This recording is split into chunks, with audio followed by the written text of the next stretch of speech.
You lie down. The room is dark. It's quiet. And your brain just explodes. Every embarrassing thing you've ever said. Your to-do list for tomorrow. That one conversation from 3 years ago you keep replaying. If that sounds familiar, you're not broken. And the fix is simpler than you think. Stay with me for the next 8 minutes, because by the end of this video you're going to understand exactly why your brain hates silence, and what to play tonight instead. Here's the thing most people get completely wrong about sleep. They think the goal is to make everything as quiet as possible. No noise. No distractions. Just pure, total silence. But for a huge number of people, that's actually the worst thing you can do. Here's why. Your brain is not a machine that you can just switch off at the end of the day. It's been running for millions of years with one very important job: to keep you alive. And one of the main ways it does that is by constantly scanning your environment for danger. Even when you're trying to sleep.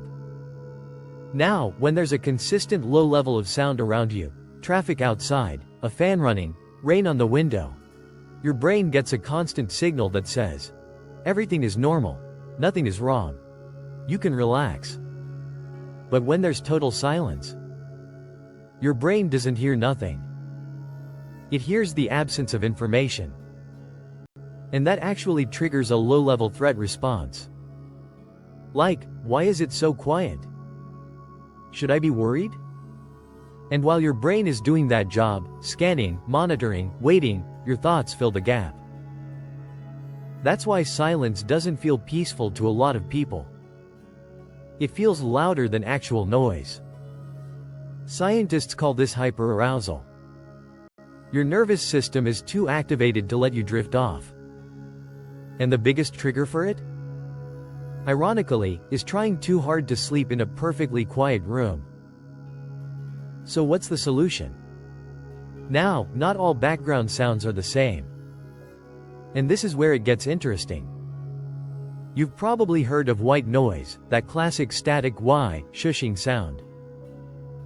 Like an old TV with no signal. It covers a really wide range of frequencies, which makes it great for masking outside noise.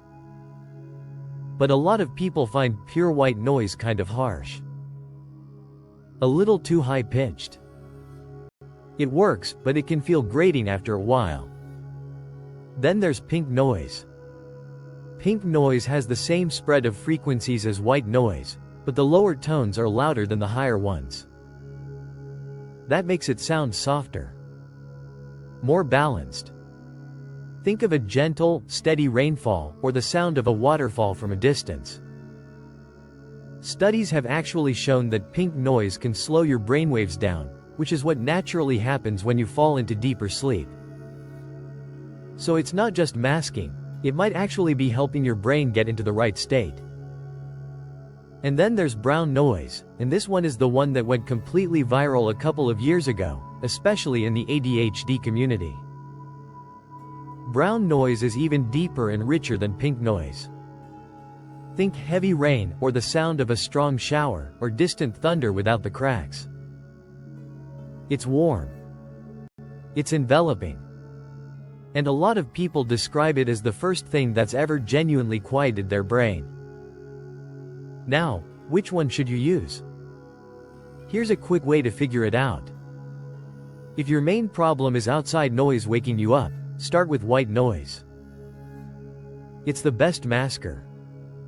If your main problem is a racing mind or anxiety at bedtime, try brown noise first. The low frequencies have a kind of rapping quality that people find very calming. If neither of those feels right, try pink noise. It sits right in the middle and most people find it the easiest to fall asleep to.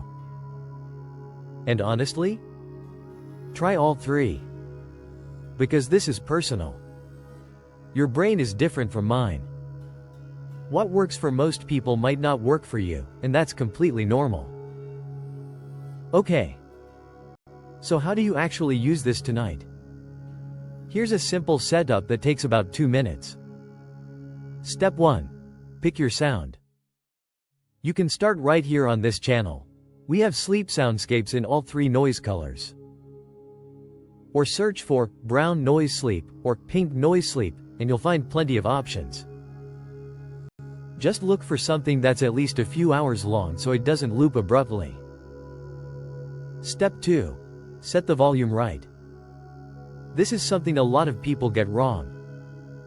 They set it too loud, trying to block everything out, and then the sound itself keeps them awake.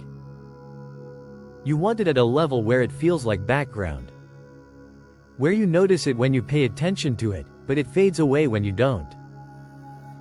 Think about the volume of a conversation happening in the next room. That's about right. Step 3. Use a sleep timer. If you're on YouTube, you can set your phone's sleep timer so the video stops playing an hour or 2 after you fall asleep. You don't want it blasting all night, just long enough to get you through that critical 15 to 20 minute window where most people either fall asleep or don't. If you've been struggling with sleep for a while and nothing has worked, I really hope you give this a try tonight. It costs nothing and takes 2 minutes. And if it works, or if you're not sure which sound to start with, drop a comment below. Tell me your biggest sleep problem. I read every single one and it helps me figure out what to make next. If you want more videos like this, subscribe and hit the bell. I post new soundscapes and sleep science every week. Good luck tonight. I'll see you in the next one.